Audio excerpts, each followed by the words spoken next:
पहले subscribe button दबावल जा, ओकरे बाद बगल वाली घंटी पे दबावल जा हमार नए वीडियो देखे खातिर। दोस्तों भोजपुरी रसोई में आप लोगन के स्वागत बा। आज यहाँ पे हम ब्रेड से और दही से काफ़ी स्वादिष्ट नाश्ता बनाए। तो चलिए हमन के शुरू कर जाए कि बनावल देख लेवल जा। तो यहाँ हम दही ले रहे, दही पैकेट के है। अब इमें हमन के गड़ी के बुरादा डालल जाई। अगर आपके पास पाउडर होखे तो पाउडर डालल जा, अगर पाउडर नहीं होखे तो गड़ी के आप मिक्सर में या घिसे वाले में घिस लेवल जा थोड़ा सा। उसके बाद अब इमें हम डालब काली मिर्च, बारीक कटल मर्चा, स्वाद अनुसार इमें नमक, और एक हमन के अच्छे से पूरा मिक्स कर लेवल जाई। तो यहाँ पे देखल जा हम ब्रेड ले ले बाटी और जहाँ हमन के दही तैयार कर गई है ओके हमन के ए पे अब लगावल जाई। अच्छी तरह सब तरफ फैला लेवल जाई।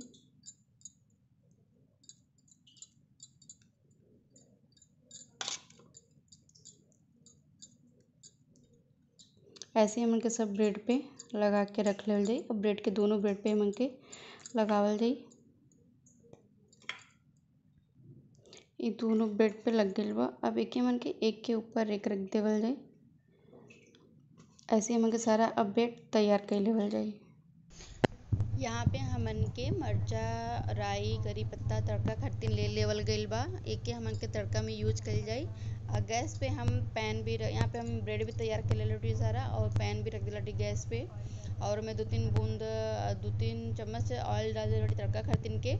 तो एमे अब हमन के तड़का वाला सारा आइटम डालल जाई। देखल जा तड़का लग गईल बा। करी पत्ता, मर्चा और राई एक हल्का सा हमन के फ्राई कर जाई, हल्का कलर आवे तक।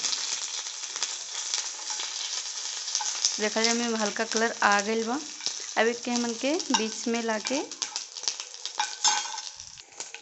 हमन के पे ब्रेड रख देवल जाई। ब्रेड रख के सब तरफ थोड़ा घुमा देवल जाई। अब मीडियम एकदम आंच पे, मीडियम से भी लो, एक हमन के थोड़ा सा होवे देवल जाई। अब यहाँ पे थोड़ा टाइम बाद हमन के थोड़ा सा उठा के चेक कर जाई कि हमार एक साइड हो गईल बा कि नहीं। तो देखल जा एमे कलर आ गईल बा। अब एक हमन के पलट देवल जाई। ये देखल जा अब ए साइड भी सेम कलर में भी नीचे हमन के होके देवल जाई। और के बाद एक हमन के पैन से निकाल के कट कर लेवल जाई। ये देखल जा हमन के स्नैक्स नाश्ता कुछ भी कलर में बन के तैयार हो गईल बा। यहाँ पे ब्रेड के हम 4 स्लाइस में काट दले बाटी। और के हम अगर स्टफिंग आपके दिखाएं तो कुछ एक तरह से अंदर से दिखी। खैले में बहुत स्वादिष्ट होला। अच्छा से अगर एक रोस्ट करके हमके बनावल जा तो एक कुरूर कुरूर भी करेला। आप देख सकल जाला। तो आप चाहे सुबह के टाइम में और चाहे शाम के टाइम में ये रेसिपी बना के ज़रूर ट्राई कर लिया। अगर बच्चन के भी टिफ़िन में देव को के तो बहुत ही जल्दी झटपट बन जाए वाला ये स्नैक्स है। आप एक बार के ज़रूर ट्राई कर जाइए। कमेंट में ज़रूर बतावल जाए कि आप लोगों के ये रेसिपी कैसन लगल।